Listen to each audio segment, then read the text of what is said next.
बुद्धि इतनी तीव्र थी कि राजा जनक जैसे व्यक्ति का विदेह, राजा जनक को विदेह कहा गया। और उस राजा जनक का गुरु बनने का सौभाग्य हमारे अष्टावक्र जी को हुआ। अष्टावक्र जी को आज हमारे अष्टावक्र जी पिपलाद जी से पूछ रहे हैं, ईश्वर भूपति साक्षात् ब्रह्मांडस्य महामुनि मानवम राजपुत्रम स्व कर्तुम सर्वगुणान्वितम। हे प्रभु, हम सुनते हैं कि ये जो ईश्वर है, परमात्मा ने जब सृष्टि रचा तो ये जितनी कुछ वस्तुएं बनाई उसका राजकुमार बना करके, राजा बना करके मनुष्य को भेजा। जब इतनी साधन सुविधा आपने इस मनुष्य के लिए बना दिया तो फिर ये मनुष्य इतना दुखी क्यों है? क्यों दुखी है? विभूति स्व अगाध बीज रूपे शर्वा मुदान्वितः सृष्टि संचालकोपेश श्रेष्ठाम रहितम कथे। अब भगवान देखिए पिपलाद जी कह क्या रहे हैं, कहें कि देखो जब परमात्मा ने मनुष्य को बनाया तो किसी भी पशु में, पक्षी में, जीव में, जंतु में उसको खाने की क्षमता दिया, उसको मैथुन करने की क्षमता दिया। इस दुनिया में सारी क्षमताएं पशु को भी है और मनुष्य को भी है, लेकिन एक चीज मनुष्य को जो उसने दिया वो किसी और को नहीं दिया। क्या दिया? विवेक। और विवेक के साथ जो चयन करने की क्षमता परमात्मा ने मनुष्य को दिया वो किसी और को नहीं दिया। मनुष्य चयन कर सकता है। अब आपका मन किया कि नहीं हम आज जाके प्रज्ञा पुराण की कथा में बैठेंगे, तो आप आकर के बैठ गए, लेकिन आपके दरवाजे पर अगर कोई गाय बंधी होगी, भैंस बंधी होगी, कुत्ता होगा, बिल्ली होगा, अगर उसका मन करे हम कथा सुनेंगे, आपका मन करेगा तो दिल्ली जाएंगे, बॉम्बे जाएंगे, कलकत्ता जाएंगे, आप कहीं भी जा सकते हैं। आपका भी मन करेगा नहीं आज घर का भोजन नहीं करेंगे, हम किसी 5 स्टार होटल में बैठ करके और बढ़िया खाएंगे। आपका जो भी मन करे आप कर सकते हैं। परमात्मा ने मनुष्य को चॉइस करने का, बाकी लोग चॉइस नहीं कर सकते। लेकिन जब तो अष्टावक्र जी कह रहे हैं कि जब इतनी विभूतियां परमात्मा ने मनुष्य को दे दिया तो ये मनुष्य उन विभूतियों को संभाल क्यों नहीं पा रहा है? फिर ये इतना दीनहीन अपने को, ये हमेशा शिकायत करते रहता है और हमेशा दीनहीन रोते रहता है। कभी रोग से ग्रसित है तो कभी किसी परेशानी से परेशान है। इसकी परेशानियां कभी छुटने का नाम नहीं लेती है। आप कह रहे हैं कि वह साक्षात क्या है? भूपति है। धरती का क्या है? राजा है। भू मतलब धरती, भू धरती का राजा। भूसुर कहते हैं मनुष्य को। 2 ही देवता बने हैं, एक देवता धरती पर आप लोग हैं और एक देवता ऊपर आकाश में। ऊपर वाला देवता क्या बरसाता है? वो आशीर्वाद देता है, लेकिन आप क्या देते हो? अनुदान देते हो। अनुदान मतलब क्या होता है? आपको जरूरत पड़ेगा तो अन्न भी दान करेंगे, आप पैसा भी दान करेंगे, वाहन भी दान करेंगे, आपके वस्त्र दान करेंगे। आपको इतनी छूट मिली हुई है, इतना सब कुछ परमात्मा दिया हुआ है। आप जिस धरती पर बैठे हैं आप खजाने पर बैठे हैं।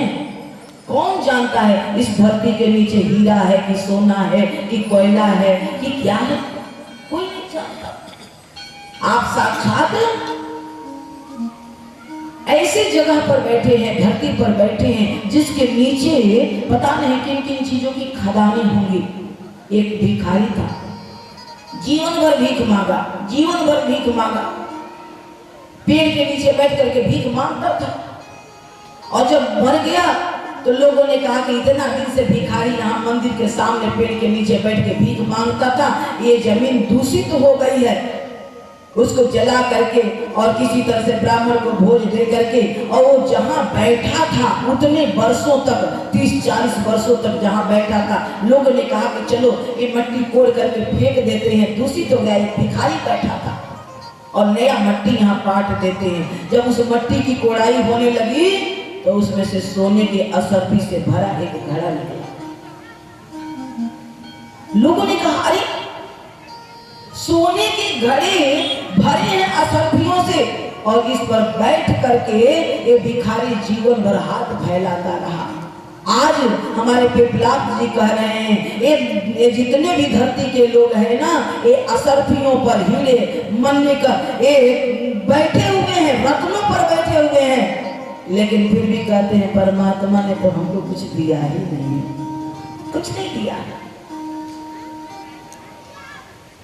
आज अष्टावक्र जी कह रहे हैं हे प्रभु कुछ ऐसी धर्म की चर्चा करिए, कुछ ऐसी धर्म की चर्चा कीजिए ताकि ये चकिया गांव के लोग यहाँ बैठे हुए हैं उनकी समस्याओं का समाधान हो जाए। कैसे चढ़ पाए मैं चादर पर, कैसे चढ़ पाए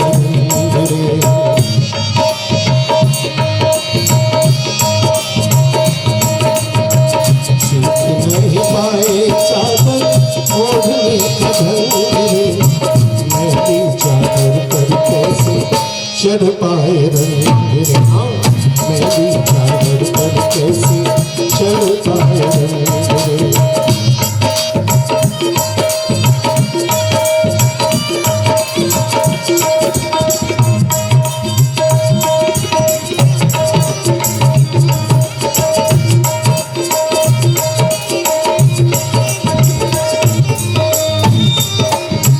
हमें मिली चादर उजली मैली तरकारी, मैली तरकारी,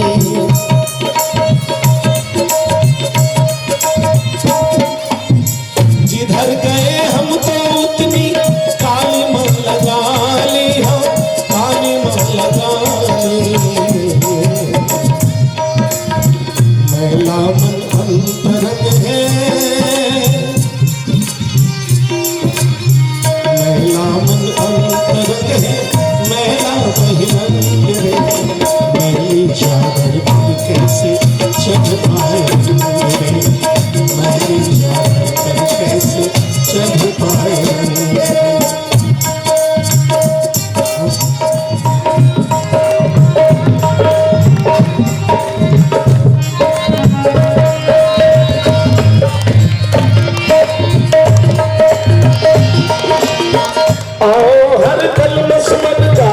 सेवा से भोले, हाँ सेवा से भोले,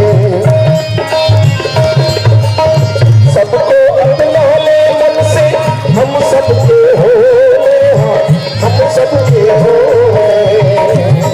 ऋषियों ने बताया सेवा है सच्ची पूजा, सेवा है सच्ची पूजा, सेवा सत्संग है। मैं चादर पर कैसे चढ़ पाए, मैं चादर पर कैसे चढ़ पाए।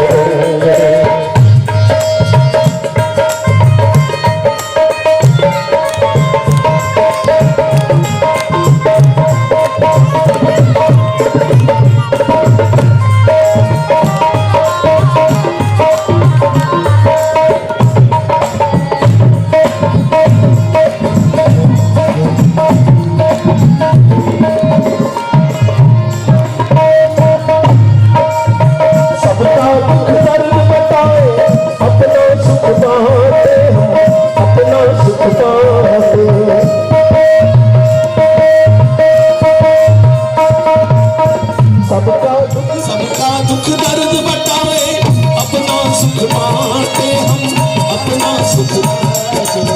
हृदय हृदय की खाई को हंस हंस कर पाते, हंस हंस कर पाते। किए नहीं तीरथ चाहे, किए नहीं तीरथ चाहे, गए नहीं मंदिर, महली चादर पर कैसे चढ़ पाए मंदिर, महली चादर पर कैसे चढ़ पाए सीख नहीं पाए चादर ओढ़ने का ढंग, सीख नहीं पाए चादर ओढ़ने का ढंग, महली चादर पर कैसे चढ़ पाए मंदिर।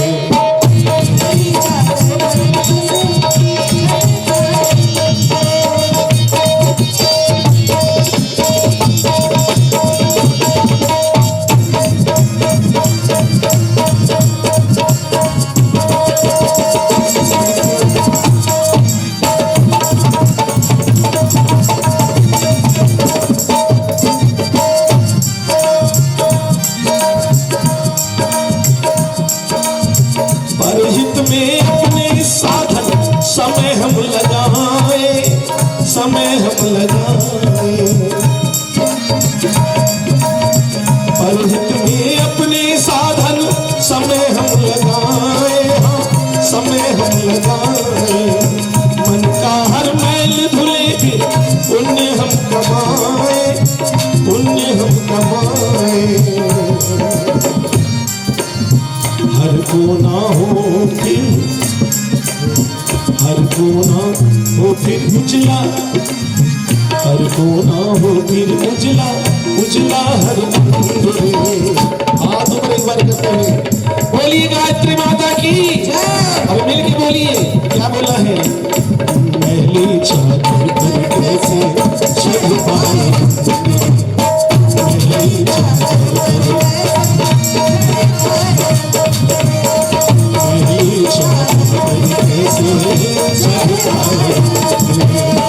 सीख नहीं पाए चादर ओढ़ने का ढंग, सीख नहीं पाए चादर ओढ़ने का ढंग, कैसे चढ़ पाए रंग,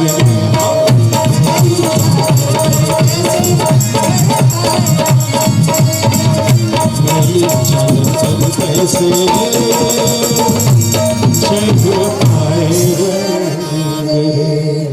बोली वेद माता गायत्री की, प्रज्ञा पुराण भगवान की। पिपलाद जी कह रहे हैं, हे अष्टावक्र जी, ये जो मनुष्य है, जिस तरह से एक छोटे से बीज में विशाल वृक्ष छिपा हुआ है, उसी तरह से ये मनुष्य एक छोटी सी काया में इसके अंदर वह परमात्म शक्ति छिपी हुई है। जब बरसात होता है और जब वो बरसात का पानी जब गंगा जी में गिरता है तो गंगा जल बन जाता है ना, लेकिन वही पानी अगर कीचड़ में गिरे तो कीचड़ हो जाता है। उसी पानी को हम सब लोग ला करके भगवान के चरणों में अर्पित करते हैं, और वही पानी कोई शराब में डाले तो शराब हो जाएगा, दूध में डाले तो दूध हो जाएगा, शरबत में डाले तो शरबत हो जाएगा, गंगा जल में डाले तो गंगा जल हो जाएगा। इसलिए अष्टावक्र जी कह रहे हैं कि हे पिपलाद जी कह रहे हैं, अष्टावक्र जी, जिस तरह से उस छोटे से जल की बूंद में सागर छिपा हुआ है, इस छोटी सी जीवात्मा में वह परमात्मा छिपा हुआ है। अब इस परमात्मा के ऊपर, इस मनुष्य के ऊपर निर्भर करता है कि वह अपने आप को कहां ले जाकर के रखता है, कहां ले जाकर के अपने को गिराता है, कहां ले जाकर के अपने को उठाता है। जीव क्या है? धर्मी। धर्मी। एक जगह सभा चल रहा था और दो पक्ष बैठे हुए थे। एक पक्ष कह रहा था कि नहीं, मनुष्य श्रेष्ठ है, तो एक पक्ष कह रहा था कि नहीं, जीव जंतु श्रेष्ठ है। कैसे भाई जीव जंतु श्रेष्ठ है? तो जीव जंतु न कोई पैसा लेता है, न कोई रुपया लेता है, न कोई लालच है। उसको जो भी काम में लगा दीजिए बेचारा निस्वार्थ करते रहता है। इसलिए वो जीव, पशु पक्षी, वो जानवर श्रेष्ठ है। एक पक्ष का ही नहीं, मनुष्य श्रेष्ठ है। एक महात्मा जी दोनों लोगों का तर्क कुतर्क सुन रहे थे और महात्मा जी आए और कहे कि बेटा तुम भी सत्य हो, वो भी सत्य है। ना तुम झूठ कह रहे हो, ना वो झूठ कह रहा है। सही बात है कि मनुष्य श्रेष्ठ है, लेकिन कब श्रेष्ठ है? जब तक वह श्रेष्ठ प्रयोजन में लगा है, श्रेष्ठ कार्य में लगा है, जब तक उसके अंदर की श्रेष्ठता जिंदा है, तब तक ही वह श्रेष्ठ है। और मनुष्य जब अपनी श्रेष्ठता छोड़ता है तो वो पशु से भी गया गुजरा हो जाता है। इसलिए मनुष्य के लिए जितनी भी भागवत की कथा, राम की कथा, चाहे दुनिया की कोई भी कथाएं हैं, ये 18 पुराण, 18 उप पुराण, इतने वेद, उपनिषद, इस सब में ज्ञान की ही तो बातें हैं। और पूरी ज्ञान एक ही चीज तो सिखाता है कि हे मनुष्य, तुम ईश्वर के अंश हो, तुम अपने को समझो, तुम अपने को जानो, तुम अपनी गरिमा को पहचानो। तुम कोई मामूली नहीं हो, तुम उस परमात्मा के समकक्ष हो। जब जब परमात्मा प्राप्त होने लगता है तो हमारा धर्म गवाह है, तब तब जा करके कोई न कोई इस धरती से जाकर के उस देवताओं की रक्षा किया। मयासुर राक्षस से जब देवताओं का युद्ध हो रहा था तो दशरथ ने युद्ध किया था। उसकी सारथी कैकेयी बनी थी और उसी युद्ध में जब दशरथ जी के पहिए का धूरी टूट गया था और कैकेयी ने क्या किया, अपनी उंगलियों को उस धूरी की जगह पर लगा दिया था।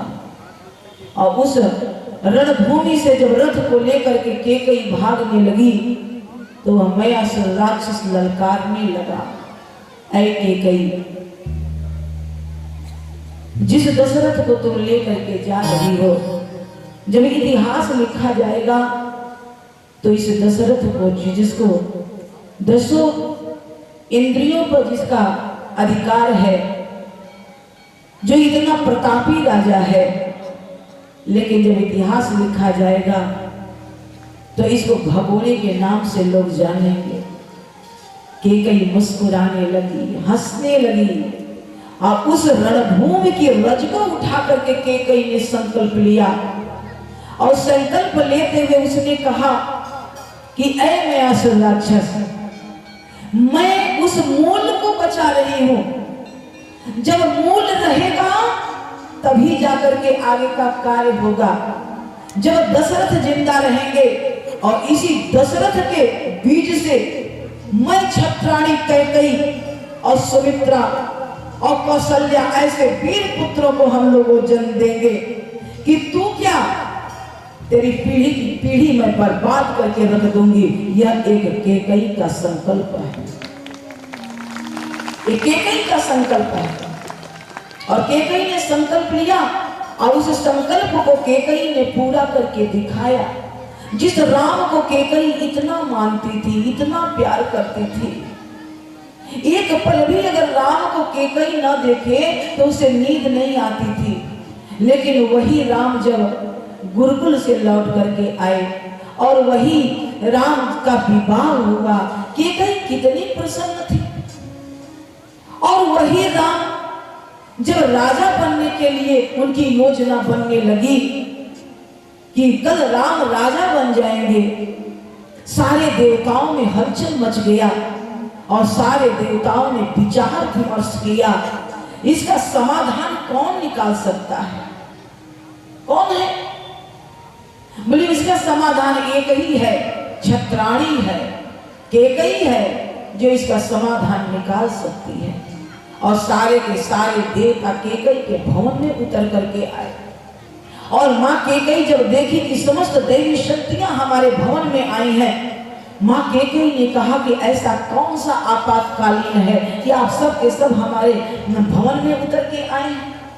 ब्रह्मा विष्णु महेश सब ने कहा कि ऐ छत्राणी, तुझे अपना वह संकल्प याद है जो तू रणभूमि की माटी को उठा करके लिया था? आज वो संकल्प पूरा करने का समय आ गया। अगर राम राजा बन जाएंगे तो 2-4 देश के लोग जानेंगे, लेकिन राम राजा नहीं बनना चाहिए। राम राजा बन जाएंगे तो तुम्हारे उस संकल्प का क्या होगा और हम लोगों का क्या होगा? केकई ने कहा कि मेरे जीते जी तो ऐसा नहीं हो सकता। मैं अपने संकल्प को पूरा करूंगी, क्योंकि मैं जानती हूं जब जब इस धर्म को, जब जब इस राष्ट्र को, जब जब इस देश को, जब जब इस संस्कृति को जरूरत पड़ी है तो हम नारियां अपना सब कुछ निछावर करने के लिए तैयार हो जाती हैं। हम अपने सिंदूर की चिंता नहीं करती हैं, हम अपने कलाई की चिंता नहीं करती हैं, हम अपने कोख की चिंता नहीं करते हैं। बस एक ही हमारा धर्म होता है, हमारा राष्ट्र सुरक्षित रहे। और उस केकई ने राम के भवन में गई।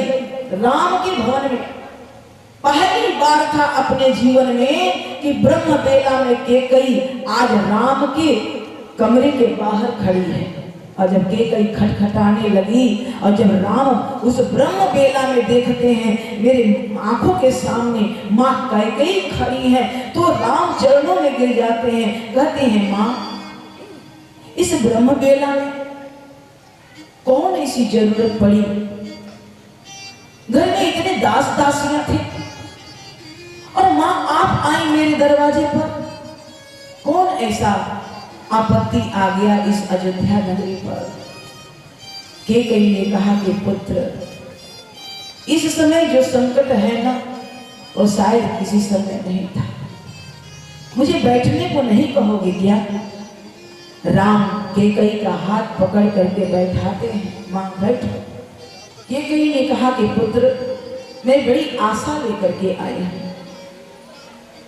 मुझे निराश मत करना। मैं एक बहुत बड़े प्रयोजन में लगी हूं। मैंने अपने जीवन में एक बहुत बड़ा संकल्प लिया है। ये राम, तुम ही चाहोगे तो मेरा संकल्प पूरा हो पाएगा। और राम ने कहा कि मां आज्ञा तो करो, आज्ञा तो करो, इस पुत्र को आज्ञा तो करो।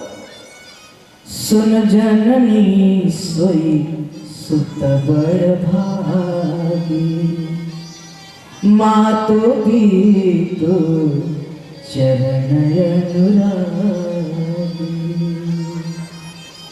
माँ तो भी तो शनिहारा, सोई पूत दुर्लभ जगत संसारा। हे माँ, इस संसार में वह संतान सबसे बड़ी बड़भागी है जो माता पिता की बातों का, आज्ञा का पालन करने का अवसर मिले। आज ये भाग्य मेरा कि माँ स्वयं आकर के और मुझे किसी चीज के लिए आज्ञा दे रही है। कहो ना माँ। केकई बैठ गई, राम के हाथों को पकड़ लिया, कभी राम को चूम रही है, कभी दुलार कर रही है, क्योंकि माँ के सीने में जो शब्द माँ कहने जा रही थी शायद केकई के बस का नहीं था। ये आंखें अगर खुलती हैं तो राम को देखते हुए और ये आंखें बंद होती हैं तो राम को देखते हुए आज उस पुत्र से मैं क्या कहने आई हूं। केकई इस कल्पना को सोच करके मन ही मन कांप रही थी, लेकिन फिर भी वो जान रही थी हमारे राष्ट्र का भला किसमें है, हमारे ऋषियों का भला किसमें है, हमारी संस्कृति का भला किसमें है। केकई ने कहा, पुत्र तुम बहुत तुम अब इस दुनिया में नहीं आए थे। एक राक्षस है, उस राक्षस से तुम्हारे पिता का युद्ध हुआ था और उस रणभूमि से मैं तुम्हारे पिता को लेकर के भाग आई थी और भागते समय उस मायासुर ने मुझे लज्जित किया, ललकारा मुझे कई। इतिहास के पन्नों पर तेरा पति भगोड़ा कहा जाएगा, तुम लेके भाग रही हो।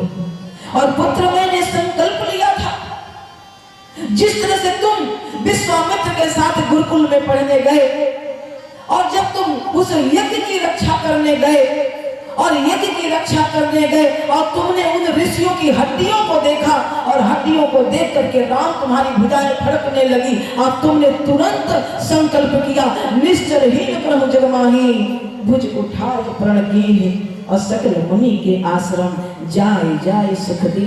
पुत्र, तूने उस चीज को पूरा किया, तूने उन ऋषि संतों को सुख पहुंचाया, लेकिन उतने से हमारा काम पूरा नहीं होता है। हमें बहुत कुछ खोना पड़ेगा, बहुत बड़ा बलिदान देना पड़ेगा, तब जाकर के शायद हमारी पूरी वसुंधरा चैन का सांस ले। मां कहो तो। बोले बेटा, उस समय तेरे पिता भावना में मुझे 2 वरदान दे दिए थे। कह तू 2 वरदान मांग लेना, लेकिन मैंने कहा कि समय आने पर मांगूंगी। शायद वो समय आ गया, मैं मांगूंगी, कल तुम्हारा राज्याभिषेक नहीं होगा। राम जानते थे कि मेरा राज्याभिषेक नहीं होगा। माँ ने पहले ही बता दिया, मैं 2 वरदान मांगूंगी। 2? अरे 10 मांगो, पिताजी तो तुम्हारे हैं। राज्य में किस चीज की कमी है? न धन की कमी, न खजाने की कमी, न प्रजा की कमी, किस चीज की कमी है? माँ मांगो। नहीं पुत्र, 2 ही मांगूंगी, क्योंकि 2 देने को बोले हैं, 2 ही मांगूंगी। लेकिन ये 2 से जानते हो हमारा पूरा परिवार बिखर जाएगा।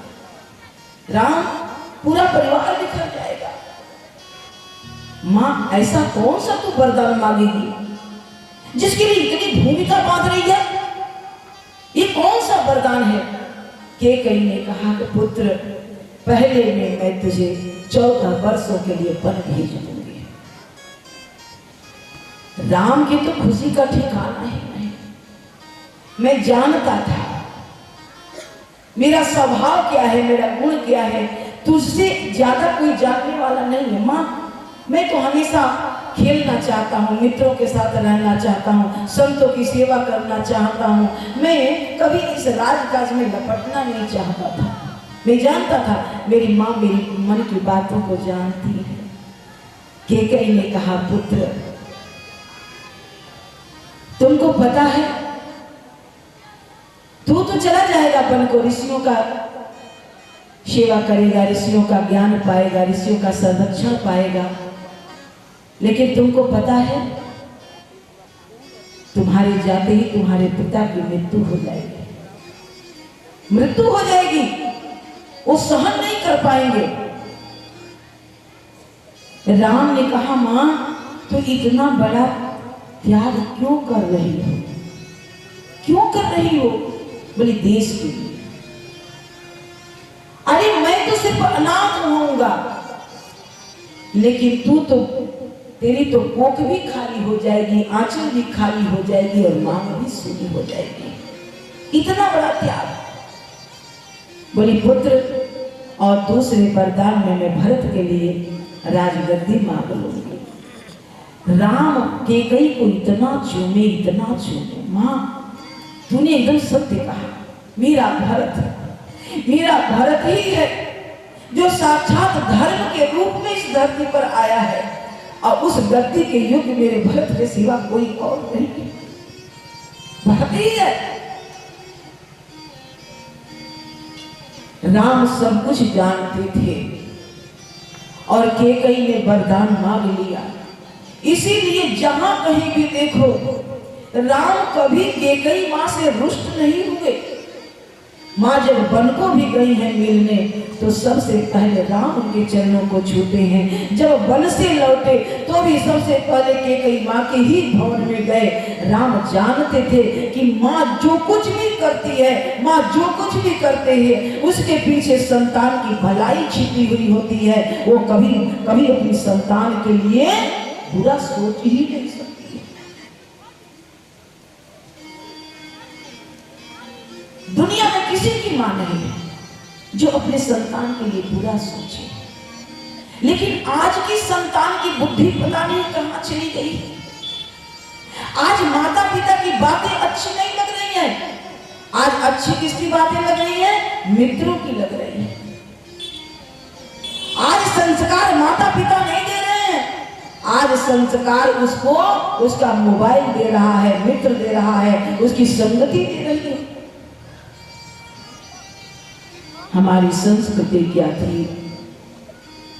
हम अपने बच्चों को बचपन से ऐसे गढ़ते थे क्योंकि संतान पर सिर्फ हमारा अधिकार नहीं होता है, संतान पर समाज का, राष्ट्र का, धर्म का, ऋषि मुनियों का, एक गृहस्थ जब संतान पैदा करता है तो उस संतान पर यह पूरा राष्ट्र निर्भर होता है। ये राष्ट्र का उस पर अपना अधिकार होता है। और जो माँ ये सोच करके अपने संतान का पालन करती है वो माँ उस केकई के समान है। लोग अपने बेटियों का नाम केकई लिखते नहीं, लेकिन परम पूज्य गुरुदेव कहते हैं अगर आज घर घर में केकई होती तो आज घर घर में राम होता। घर घर में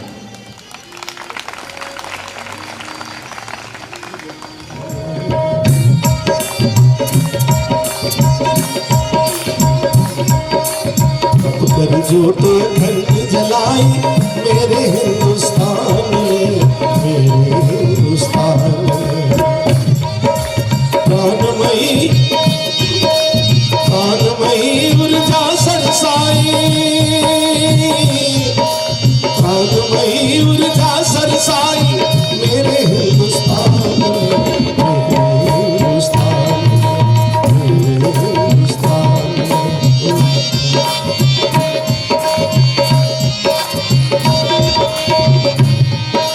बड़ी शक्ति की बड़ी जरूरत, देश गुलामी से था आहत। बड़ी शक्ति की बड़ी जरूरत, देश गुलामी से अब पैदा की लक्ष्मी बाई, हाँ लक्ष्मी बाई, अब पैदा की लक्ष्मी बाई मेरे हिंदुस्तान, मेरे हिंदुस्तान में आते हुए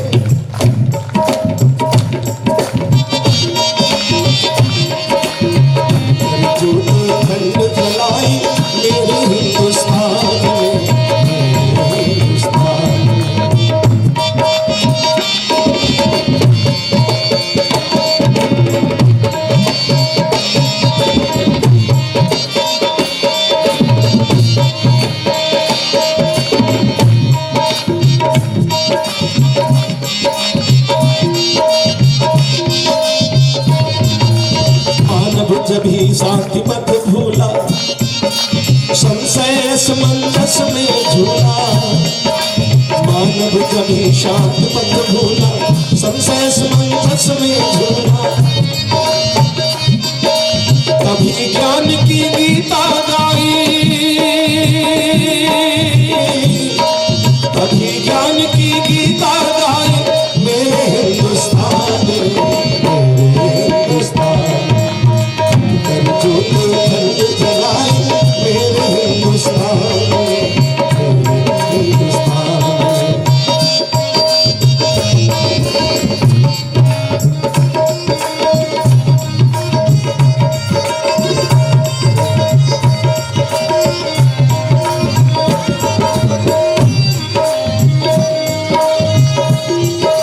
जो जीवन का लक्ष्य सुनहरा, दिया भक्ति का सागर गहरा। जो जीवन का लक्ष्य सुनहरा, दिया भक्ति का सागर गहरा। ये सुर और मीराबाई, ये सुर और मीराबाई मेरे हिंदुस्तान, मेरे हिंदुस्तान। हिंदुस्तान, मेरे हिंदुस्तान, मेरे हिंदुस्तान।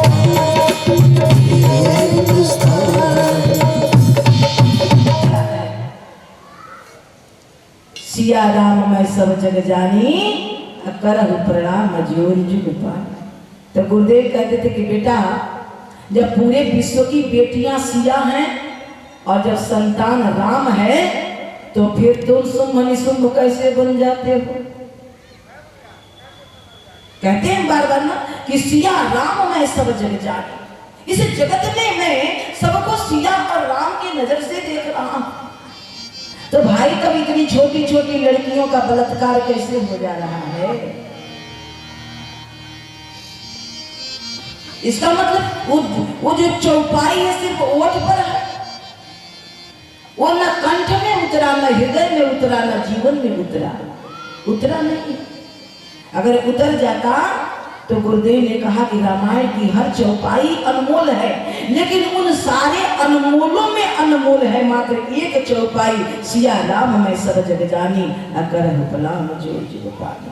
अगर सबके दिमाग में इसका अर्थ बैठ जाए, इसका भाव बैठ जाए, इसकी वह संवेदना बैठ जाए, तो हमारे भारतवर्ष में जो दुष्कृत्य हो रहा है वो कभी होगा नहीं होता। लेकिन बैठा नहीं। रामायण तो सबके घर में है। राम कथा 9 दिन होता है, खूब पता नहीं गेट तक पंडाल लग जाता, सारा ये चौमुखा भर जाता, कितने कितने लाख रुपये लगते हैं उसमें, और राम कथा होता है। लोग खूब मजा ले लेके सुनते हैं। सुनने से क्या होगा? अगर जीवन में नहीं उतरा तो सुनने से क्या होगा? आज इतनी अश्लील पिक्चरें बन रही हैं, नाटक बन रहा है, पिता भी देख रहा है, बेटी भी देख रही है, बेटा भी देख रहा है, सबके सब देख रहे हैं। परम पूज्य गुरुदेव कहते हैं कि पहले जो भारत के लोग थे ना, पहले भारत के लोगों पर एक लज्जा रूपी मोती आंखों पे रहा करती थी, और वो लज्जा रूपी मोती इस समय गिर गई। अब ना बाप से बेटी शर्माती है, ना बेटी से बाप शर्माता है। सोचिए, उस भारत भूमि में एक नहीं, रोज रोज राम कथा भी हो तो क्या कोई परिवर्तन होगा? रोज रोज भागवत हो तो क्या कोई परिवर्तन होगा? नहीं। परिवर्तन एक ही शर्त पर हो सकता है, जब आप स्वयं चाहो कि मेरा परिवर्तन हो, तभी हो सकता है। कोई रामायण, कोई गीता, कोई प्रज्ञा पुराण नहीं कर सकती है। आपके हृदय में वो चीज उठना चाहिए, हम किस भूमि के हैं, हम किस ऋषि की संतान हैं, हमारे पूर्वज कैसे थे, जिस भारत भूमि को स्वर्गादीप गरीयसी, जिसे सोने की चिड़िया कहा जाता था, जहाँ समस्त दैवी शक्तियां अवतार लिया करती थी, जहाँ समस्त ऋषि सत्ताएं अवतार लिया करती थी, जहाँ के हमारी नारियां इतनी सती हुआ करती थी, जहाँ एक शब्द कह दिया जाए वह ब्रह्मा भी नहीं टाल सकता है, उस भारत भूमि की आज यह दुर्दशा। तप के बल से इंद्र का आसन हिला देते थे जो, तप के बल से इंद्र का आसन हिला देते थे जो, आज बन बैठे भिखारी देख लो, देश भारत की ये हालत है मुरारी। क्या हो गया? स्वयं सोचिए, हम क्या थे और कहां जा रहे हैं। चले राम के पद चिन्हों पर अब इतिहास बदलना हो, पद चिन्हों पर अब इतिहास बदलना। रामायण पर्याप्त न पढ़ना हो, रामायण पर्याप्त न पढ़ना, उस सांचे में ढलना हो। चले राम के पद चिन्हों पर अब इतिहास बदलना, चले राम के पद चिन्हों पर अब इतिहास बदलना।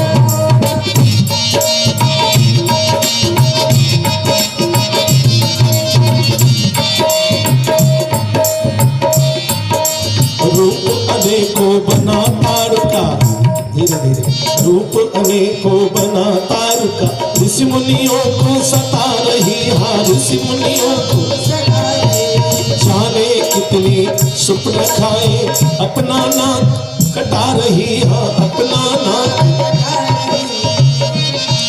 और अपना नाटक दिखा रही है, अपना कई मंथराएं बुद्धि से घर घर नाश किया करती है, घर घर नाश किया करती है। भ्रमित हुई कितनी के कई पति के प्राण हरा करती है, पति के प्राण हरा करती है। हमें कहीं पतिभ्रष्ट, अरे हमें कहीं पथभ्रष्ट न कर दे, इससे प्रथम निपटना होगा। तो करना क्या होगा? चले राम के पद चिन्हों पर अब इतिहास बदलना होगा। चले राम के पद चिन्हों पर अब इतिहास बदलना होगा। चले राम के पद चिन्हों पर अब इतिहास बदलना होगा।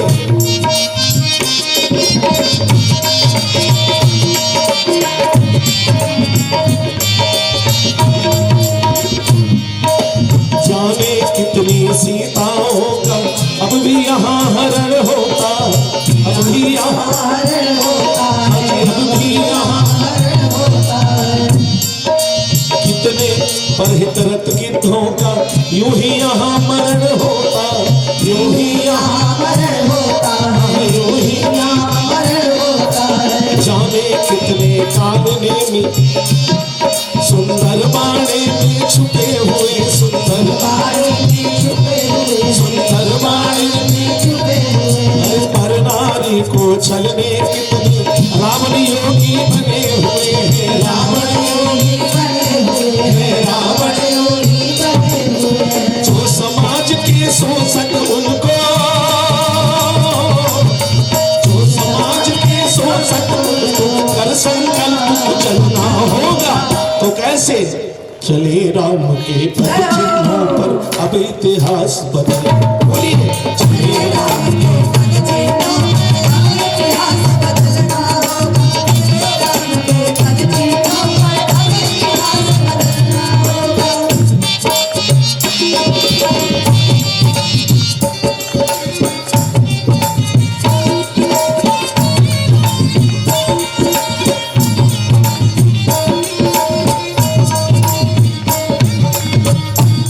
सुनेंगे कितने बाली भाई के हक प्रतिदिन छीन लिया करते हैं, प्रतिदिन ही छीना करते। कितने बाली भाइयों के हक प्रतिदिन ही छीना करते हैं, प्रतिदिन ही छीना करते हैं। कितने ही रावण भाई को लातों से पीटा करते हैं, लातों से पीटा करते हैं, लातों से पीटा करते हैं। विजयदशमी पर भारत में नाटक खेला करते हैं, हाँ नाटक खेला करते हैं, हाँ नाटक खेला करते हैं। भैया बहना, सचमुच रावण जिंदा है और कागज के रावण जला करते, कागज के रावण जला करते, कागज के रावण जलते हैं। सचमुच सचमुच के रावण जिंदा है, कागज के रावण जलते हैं, कागज के रावण जलते हैं। ऋषियों का आदर्श ग्रहण कर, ऋषियों का आदर्श ग्रहण कर। अब हमको, हाँ अब हम सबको चलना होगा। चले राम के पद चिन्हों पर अब इतिहास बदलना होगा। चले राम के पद चिन्हों पर, चले राम के पद चिन्हों पर अब इतिहास बदलना। रामायण पर्याप्त न पढ़ना, रामायण पर्याप्त न पढ़ना, काम नहीं चलेगा। केवल गांजा का कस लगाए रात भर रामायण पाठ कर लिए, हो गया, उसे काम नहीं होगा। चलना पड़ेगा भगवान राम के पद चिन्हों पर।